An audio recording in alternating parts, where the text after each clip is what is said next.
So, welcome everybody. Today we are going to discuss the pharmacological interventions, the options that we have to treat sexual dysfunctions. So, I'm Dr. Swaleha Mujawar. I'm the assistant professor at Department of Psychiatry. And first, we'll see the treatment of male sexual dysfunctions, what medicines we have or what medical options we have. So for pharmacological interventions for premature ejaculations, we have options for topical anesthetics, tricyclic antidepressants, or other antidepressants like SSRIs and phosphodiesterase 5 inhibitors. So we'll see each and every one of them in detail. So topical anesthetics, they decrease the sensitivity of penis and hence they increase the time that the patient can last. So that is basically the mechanism of action or the mode of action, quite simple, no doubt in that. There's lidocaine and prelocaine cream which is usually used. So how to use it? You explain to the patient that you apply to the penis 20 to 30 minutes prior to the intercourse, and after the intercourse he's supposed to wash it off. So this is how it is used. The potential problems can be loss of pleasurable sensation for both the male and female, because we are using anesthetics, so the anesthetic will be absorbed by the female also, so both of them will not have any sensations. So there is a loss of pleasurable sensation. Then there can be contact skin reaction or allergies also. So before using, it is better to just give a test dose to check if the patient is allergic or not. So this was about topical anesthetics. Then coming to the antidepressants. So tricyclic antidepressants, uh, how do they act? Their mechanism of action is they are presumed to act via the neurotransmitters involved to inhibit ejaculation. So we are acting at the central level now or at the nervous level now. So whatever neurotransmitters are involved, this is what is affecting them. The most commonly used TCA is clomipramine. It is used either as a need basis, like just before intercourse, again patient can take half an hour or 1 hour before the intercourse, or the patient can take it continuously also because it's a antidepressant, so it might decrease the anxiety or the stress also, so it has both actions. Potential side effects which are seen with TCAs, like anticholinergic side effects or sedation, orthostatic hypotension. So these side effects can occur if we use TCAs, and it is not FDA approved or it's not standardized. These are just anecdotal evidences, but they do work, so they are used. But now we have uh, the comparison for daily versus as needed clomipramine. So a study was done which compared on demand clomipramine use in men with premature ejaculations, and three factors predicted the likely success of on demand use or SOS use. So men with IL greater than 60 seconds, so who were able to last more than 60 seconds, who had a higher self-reported sexual satisfaction, and men who ejaculated 2 or more times per week. So if the patient profile fits these criteria, then using clomipramine as a SOS or on-demand use is better. So patients who are able to last more than 60 seconds, higher sexual satisfaction, and 2 or more times a week was the frequency. So this is our clomipramine or TCAs. Now we have other options and we have better antidepressants with fewer side effects. So they are also acting centrally through serotonin receptors. and they inhibit ejaculation. So mechanism of action is similar to TCAs. They are acting on the neurotransmitters which inhibit ejaculation. The most common SSRI which we use is paroxetine. In fact, the case that a few of you had seen, we had given, like Dr. Divijit, he had given paroxetine.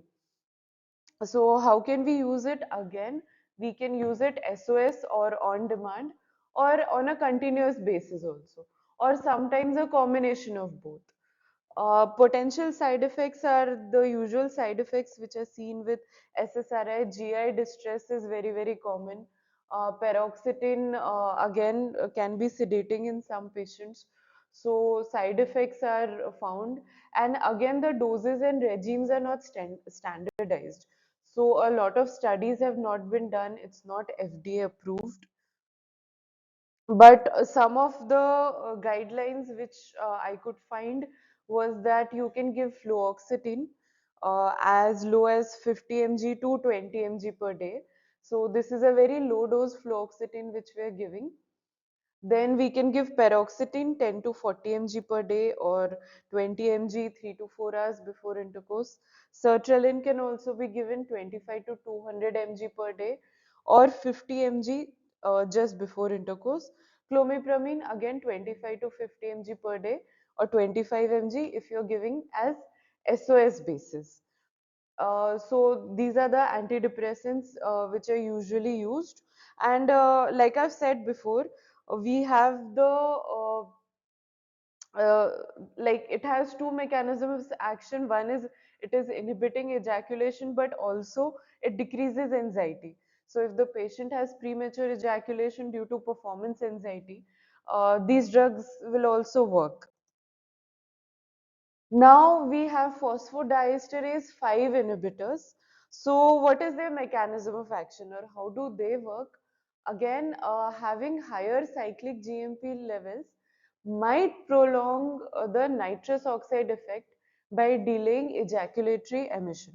So hopefully you know the physiology behind uh, the ejaculation and the how nitrous oxide, how cyclic GMP are working. So by increasing the cyclic GMP levels and increasing the nitrous oxide level, sometimes ejaculation can be delayed. It can prolong erections also, so it may reduce the performance anxiety. So if a patient has better erections, then he might be again able to last longer and the incidence of premature ejaculation can decrease.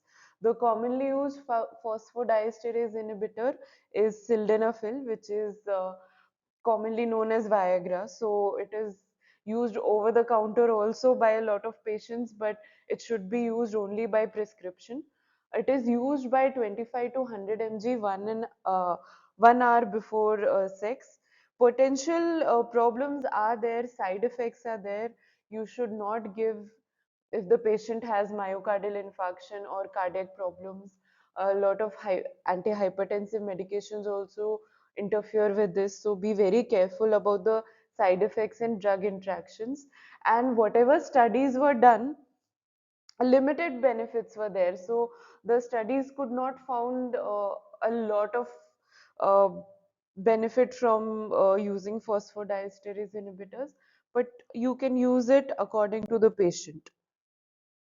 Now, when we compare oral medications, a lot of studies proving the efficacy was found using SSRIs and TCAs. And again, in SSRIs, paroxetine was working the best. Sertraline and fluoxetine was the second best.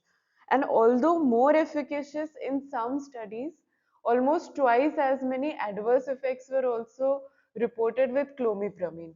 So yes, clomipramine was more effective, but the side effects were also more with clomipramine. So that's why we don't use clomipramine as much as we use SSRIs. The evidence for sildenafil is weakest, particularly without concurrent erectile dysfunction. So if the patient has erectile dysfunction and you are giving sildenafil for it anyways, so then it might help with premature ejaculation, but in itself, it does not have a very strong evidence. So whenever you see a patient, always consider comorbidities. So if the patient has atopic dermatitis, you can't use local anesthetics. Or if the patient has comorbid anxiety, using SSRIs or antidepressants might work well. Also know all the side effects of the medications so that you can again fit it according to the patient profile. TCAs being sedating, you can't give it in a working patient because next day patient might have sedation. So always keep side effects in your mind. Then expense also. A lot of times these medications are expensive. Like TCAs are very cheap, but again they have side effects. But if the patient is not able to afford SSRIs or expensive medications, then TCAs might also work. So just choose your options according to the patient. And ultimately, it's a shared decision between the patient and the provider. Keeping all these things in mind, then you decide the best treatment option. Now, coming to erectile dysfunction. So, treatment of erectile dysfunction, first and foremost, identify and treat the organic comorbidities and other risk factors. So, if there is a organic cause for erectile dysfunction, treating the cause will automatically treat the erectile dysfunction also. Counsel and educate the patient and the partner. Sometimes counseling can also help, or sex education can also help in cases of erectile dysfunction. Identify and treat any psychosexual dysfunctions. So again, if there is some relationship problem between the partners, or the patient is going through some problems, then treating those might also help in treatment of erectile dysfunction. Then we have a lot of medications, we have a lot of devices available. Last resort, sometimes surgery can also be done. So, treatment starts with your lifestyle modifications. So, weight loss helps a lot. Increase exercise, stop smoking, because smoking affects the blood vessels. So, it will definitely affect the penile blood vessels also and cause erectile dysfunction. And first and foremost, these should be done. After that, let's look at the study. So, a study was done and it showed an improvement in erectile dysfunction of ex-smokers. So, the age groups were 30 to 39, 40 to 49, and 50 to 60. And the erectile dysfunction was also graded as mild, moderate, severe. So, looking at the total age group, if the age group was young, then quitting smoking helped almost 38% of patients. As the age increased, 40 to 49, 27% showed improvement, and above 58%. So quitting smoking as soon as possible will always be better. So this is what you are supposed to tell the patients also. Now, before we had medications, we had a few older treatments also. Older treatments were intracavernosal injections, vacuum constriction devices, intraurethral suppositories, inflatable prosthesis, and vascular surgeries. So this was the intracavernosal injections. So injections were given in the penis. Usually these were again anesthetic injections, and intraurethral pellets were also used. Sometimes vacuum constricting devices in the lower half of the diagram you can see, and sometimes inflatable prostheses were also used. So these are like injections were painful, the pellets were painful, constrictive devices or prosthesis were also very uncomfortable to the patients, but at those times there was no other option, so this was what was used. But now, especially with the advent of sildenafil, these older devices are not used. Like Viagra brought a lot of changes in especially erectile dysfunction. So we have phosphodiesterase 5 inhibitors, we have sildenafil, tadalafil, and vardenafil, and sometimes euhimbine can also be used. So phosphodiesterase inhibitors, all of them are similar in effectiveness. So they are all equally effective. 75% of men on medications have satisfactory erection to complete intercourse. So 75% is a very good result. But no large head-to-head trials were used to compare the three medications, and some patients prefer one over the other. So again, it depends on the patient preference also. So when we compare sildenafil, tadalafil, and vardenafil, you can see the effectiveness or the efficacy is almost the same. The success rate, the improvement, the withdrawals, all of them are very similar. And let us look at the standard dose. So sildenafil, like we have seen before, it is given 50 to 100 mg. Tadalafil comes in 10 and 20 mg, and again vardenafil is also 10 and 20 mg. It is usually given 1 to 2 hours before intercourse. Tadalafil, you will see, has a duration of action of 36 hours. So it lasts more than 2 days. So because of this, it is commonly called as a weekend pill. So if you take this pill over the weekend, the mechanism of action lasts throughout the whole weekend. Comparatively, sildenafil and vardenafil, they have a duration of action of just 4 to 5 hours. So it has a very less action. So it is used once, and then after the intercourse, if 4 to 5 hours have gone, the patient might need to take another pill again. Cost wise, they cost quite the same. So what are the instructions that you tell before using phosphodiesterase uh, inhibitors? Because you're using this on SOS basis, you're using it before intercourse only. So what are the things that you say? First, tell the patient that it still requires sexual stimulation to have an erection. So it's not that the patient will take the pill and immediately have an erection. There still has to be some sort of sexual stimulation from the partner or from the patient to have an erection, and its absorption may be reduced by foods, especially fatty foods. So if the patient is going to take a meal just before taking the medication, try to avoid fatty foods. Maximal efficacy comes within an hour, and if the patient is using tadalafil, 2 hours. So that's why we tell the patient to take it 1 to 2 hours before intercourse. First few doses may not be successful, and if the patient does not have an erection in 1 or 2 doses, tell them at least try it 6 to 8 times before giving up.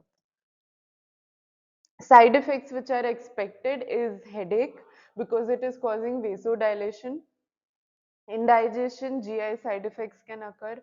Again, vasodilation might lead to flushing, nasal congestion. A very interesting side effect which is seen is blue hue to the vision. So sometimes patients start seeing blue after taking these medications. So these are the side effects. Contraindications: never, never, never use it with nitrates. Nitrates are given in myocardial infarction and cardiac patients. So if the patient is on nitrates, it's a contraindication. You can't give phosphodiesterase inhibitors. Do not use if the patient has a severe cardiovascular disease. Uh, Vardenafil, again, use it very carefully if the patient has prolonged QT. So getting an ECG done before starting these medications is your best treatment. Care if the patient is on alpha blocking agents. Usually alpha blocking agents are given if the patient is a known case of hypertension, or if the patient is hypertensive. So if you give both of these drugs together, it can cause significant hypotension. So ask all these things in history before you start these medications. So ask for any history of hypertension, any history of cardiac diseases, or any cardiovascular diseases. So follow-up is always recommended in all the patients to see the effectiveness of the drugs, to check for any side effects. or any significant change in health status, including any new medication that the patient is taking. So always have a good follow-up with these patients. If the patient is coming to you on follow-up and says that the treatment has failed, what can be the cause? Either food or drug interaction. So ask the patient, do you have fatty foods before taking these, or do you have other? Timing also, timing should be 1 to 2 hours before intercourse. If the patient is taking adequate dose or not, if there is lack of sexual stimulation, then you have to educate the patient that there should be proper sexual stimulation also. Heavy alcohol use is avoided, or patient should be told if they can stop alcohol altogether, that is the best. And any relationship problems also should be countered. Now yohimbine. So yohimbine is derived from the bark of a yohimbine tree in Central Africa, and it was traditionally used to treat all forms of impotence. Uh, so now it has come into clinical work also. So it is believed to work through the central nervous system. It is an alpha 2 receptor blocker, and a lot of studies were done and meta-analysis showed that it was superior to placebo. It's a relatively safe medication. The cost is also very, very less. But again, a lot of approvals have not been there. So American Urology Society also does not recommend its use. Now coming to female sexual dysfunctions. So what are the options available to us? We have sildenafil, we have DHEA, PG1 inhibitors, apomorphine, L-arginine, yohimbine again, and vacuum therapy devices. So let's look at first sildenafil. So 33 postmenopausal women in a study were studied, and patients who had heart diseases, uncontrolled psychiatric disorders, diabetes, alcohol, cardiovascular, or myocardial infarction or nitrate therapy, these were all included from the study. They were given sildenafil 50 mg 1 hour prior to the planned sexual activity, and then a questionnaire was applied. This questionnaire was a 9-item index of FSFI. FSFI is your female sexual functioning questionnaire. So what they found was 3 patients dropped out because of adverse effects. So clitoral hypersensitivity was found in 7 patients. A lot of patients had headache, dyspepsia, dizziness, which is a very common side effect of sildenafil. No differences in intercourse satisfaction and sexual desire was found after 3 months of therapy. And women on HRT or hormone replacement therapy had a overall increased score, even though it was not statistically significant, but an improvement in score was seen. But here the problem was that placebo was not used, and a lot of questions were raised, like would higher doses would have helped? What is the role of combination of therapy? Should topical therapy should have used? So this study was had a lot of pitfalls, and 50% of the women achieve orgasm regardless of the injury type. So in injuries, sildenafil works very well in these patients. Sildenafil was given to women, 19 women with injuries, pelvic injuries, and there was increase in arousal, increase in sexual stimulation, heart rate, and decrease in blood pressure was also seen. Now, female sexual dysfunction also with comorbid depression. So what do you do? In this, it was found that 50% of patients on SSRIs have some sexual dysfunction. So 10 women with depression on SSRI with sexual dysfunction were studied, and 50 mg of sildenafil was given to these patients. 9 out of 10 had reversal of anorgasmia or delayed orgasm, and most of this was seen with first dose of sildenafil. So again, if you have a patient with depression on SSRIs who come to you with sexual dysfunction, then sildenafil is a very good drug in this type of patient. After hysterectomy, will it work? So 35 patients, 35 women were evaluated who had undergone hysterectomy, and a pre and post treatment assessment was done. They were given a relatively higher dose. They were given 100 mg of sildenafil for 6 weeks, and they found an improvement in sensation, improvement in ability to reach orgasm, and a decrease in pain and discomfort. So again, if a patient has had hysterectomy, sildenafil 100 mg works.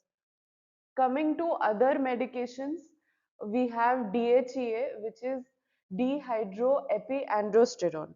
So it is an adrenal gland hormone. It is a precursor to sex steroid, testosterone, and estrogen. It is given in daily doses. We have options of 50, 75, and 100. And a study was done again, which included women with sexual dysfunction for more than 6 months, and these women had low serum testosterone levels. So if these patients were given DHEA for 2 to 6 months, there was an increase in mean and free testosterone level and an improvement in sexual desire also. So what did we find with this study? That if a patient has sexual dysfunction and if a patient has low serum testosterone level, then giving DHEA will work.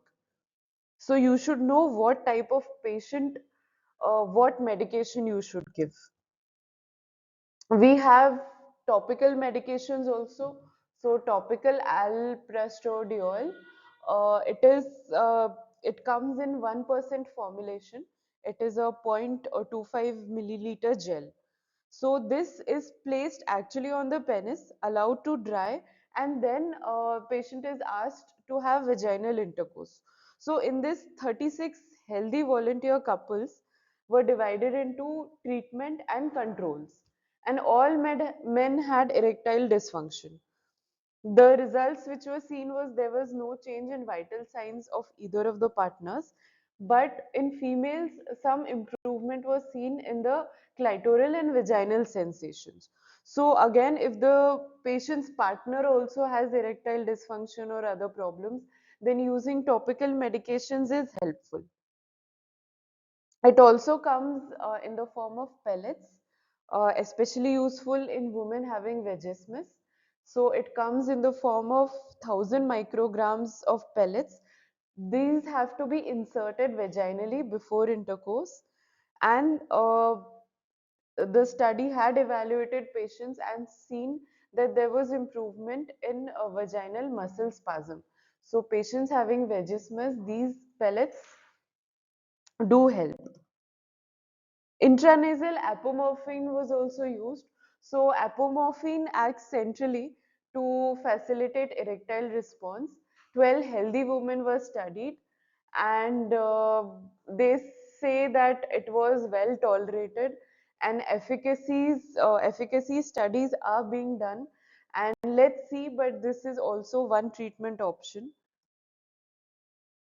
Then we have others, like these are not medications as such. These are considered as food or vitamin, which are supplements. So along with other medications, you can give supplements. So supplements like ginkgo biloba, ginseng, L-arginine, calcium, iron, zinc, multivitamins. So all these things can also be given. So premenopausal, perimenopausal, and postmenopausal women were studied, and there was improvement in sexual desire, sensation, sexual satisfaction in perimenopausal women. In postmenopausal women, improvement was there in sexual satisfaction, And in premenopausal women also, there was improvement in desire and satisfaction. So yes, these therapies work, but they are used as adjuvant or add-on therapy. They are not never used alone. Coming to allerginine and yohimbine again, so 6 grams of arginine and 6 milligram of yohimbine is usually given. The study included 23 post-menopausal women, and physiological arousal was measured by vaginal impulse amplitude, and a subjective arousal was also measured using a questionnaire. So results which were found was, again, the response was better. The drug was reaching peak plasma at 40 minutes. So again, it is usually given 1 hour before intercourse or half an hour before intercourse. We have therapy devices also, just like we had for male sexual dysfunction. We have therapy devices for female sexual dysfunction also.